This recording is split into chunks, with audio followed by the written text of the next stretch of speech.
As seen in yesterday's Age of Rebellion Darth Vader comic issue, the canon is continuing to build upon Vader's place within the Imperial hierarchy in the early days of the Empire, setting up his eventual climb.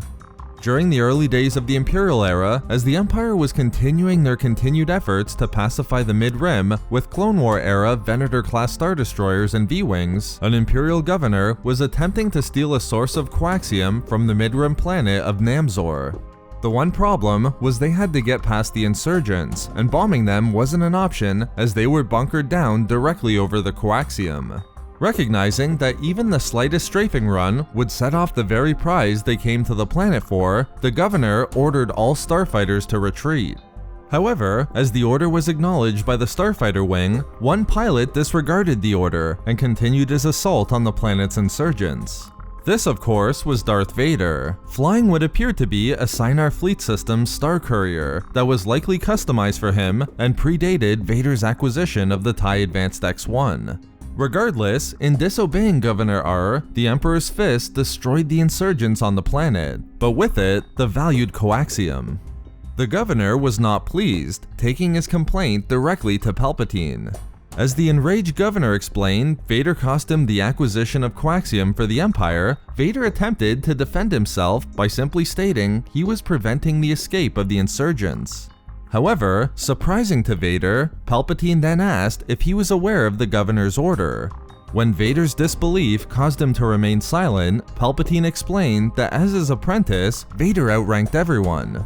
But importantly, Vader was not a bureaucrat like the governor was, stressing the positions of the Imperial hierarchy and their importance. As the governor accepted the Emperor's praise, Vader on the other hand was forced to kneel before his master, told by Palpatine that he had to obey the Empire's bureaucrats, as doing so served his will for the galaxy. Feeling the rage of Vader boil, Palpatine was pleased. The source of this rage wasn't merely the events on Namzor, but Vader's remembering being made a servant all his life, as a slave on Tatooine, a Jedi Knight before the High Council, to the prophecy of the Chosen One that left him devastated upon Mustafar, and now as a Sith Lord before Sidious. Palpatine then made his important point on why he was humiliating Vader before Governor Ahr. Vader might be more powerful than those within the Empire, but the governor knew his sector, and this knowledge would help to bring it to heel, along with the rest of the galaxy. And therefore, in service to the will of his master, Vader was to obey the governor's every order. This scene works perfectly with other scenes in canon of Vader humiliatingly learning his place within the Imperial Order, including the scene with Tarkin in the Darth Vader Annual 2, and Palpatine's lesson to Vader regarding not killing every Imperial officer who was beneath them within the 2017 Darth Vader comic. Early in the Empire, Vader might have thought he'd be given free reign over the galaxy, but issues like this show the exact opposite. Vader was just as shackled and had to learn his place within the Empire. With that, Vader understood he was to serve the governor's orders to the letter until his lesson was learned. Following the encounter, the governor took full advantage of Vader's skills, using the Sith Lord to pacify numerous planets within the Mid-Rim and bring them under the authority of the Empire, missions that would have been utter suicide for anyone but Vader. As ordered by Palpatine, Vader did what he was told, serving the Emperor's will by serving those who led the Empire. Certainly, there were moments when Vader would have liked nothing more than to kill the governor, but he showed restraint. Taking on full battalions of enemies by himself, Vader would help bring the Mid-Rim into the Empire following the Clone War, and each time, Vader's hatred of Governor Ahr grew. However, the governor would soon make a very deadly, very stupid mistake. Feeling invincible, with Vader doing all the heavy lifting, he set his sights on an asteroid belt that no Imperial had ever been to, but which policy also existed to specifically not disturb the area. But the power-hungry governor gave Vader his mission: enter the asteroid belt and destroy the greatest threat he found.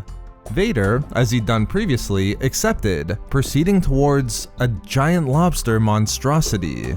But instead of destroying it, Vader simply turned around and set course for the Imperial Star Destroyer, enraging the governor who wanted the beast destroyed.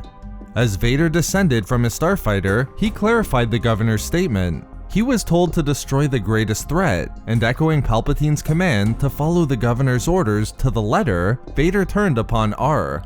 Immediately, the giant asteroid belt beast broke through the Star Destroyer, taking the Governor within its claw. As the Governor was being dragged into space, Vader reached out with the Force to break his neck. The next scene is of a very pleased Darth Sidious, who told his apprentice his lesson was learned, as the officers and stormtroopers of the Star Destroyer bowed before the Sith Lord. I believe Vader learned his place within the Imperial hierarchy. Given that the Governor broke a clear Imperial policy not to disturb the asteroid field, Vader was defending Palpatine's will by removing the Governor from power. Further, simply murdering the Governor wouldn't have been as beneficial to Vader in the long run. Instead, the Governor built up his reputation and power within the Mid-Rim, and at this point, when the Governor was feared by those in the Empire, Vader then brutally killed him in one of the greatest displays of Vader's power possible, immediately earning him the fear and respect of those in the Empire. The Emperor's will was served and Vader earned his place. Either way, it's a great issue showing the realities of Vader's early apprenticeship to Sidious, connecting well with other canon sources, and the brutality of Vader against those within the Empire. So there we have it, giant lobsters on asteroids. We love making these videos, so why not subscribe for more fun Star Wars theories and discussions. Also, if you enjoyed the video, think about giving a like or leaving a comment. Or perhaps follow us on Twitter @SW Reading Club for updates regarding the channel. Or support the channel through Patreon for access to exclusive rewards and discussions. If not for me,